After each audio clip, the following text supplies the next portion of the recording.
Yo, what's up guys? Welcome back to the channel. Do you want a quick way to see if you're on track for retirement?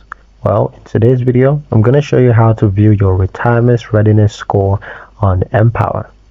The first step is to open the retirement planner. So from your Empower dashboard, you're going to click planning and then go to retirement planner. Next is to select your plan. So choose your current retirement plan, or you can just create a new one with your income, expenses, and goals. Next is to locate your readiness score. Now, your readiness score appears as a percentage, could be 100% or less, which means that you're fully on track.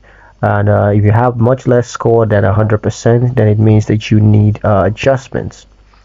Step 4 is to interpret your score. Now review the score in context with your projected savings, retirement age, and your expected expenses. Final step is to improve your score.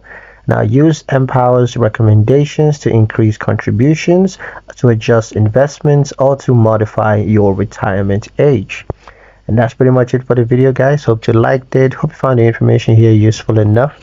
If you did, like, share, and subscribe for more helpful tutorials. Thank you guys for watching, and I'll see you in the next one.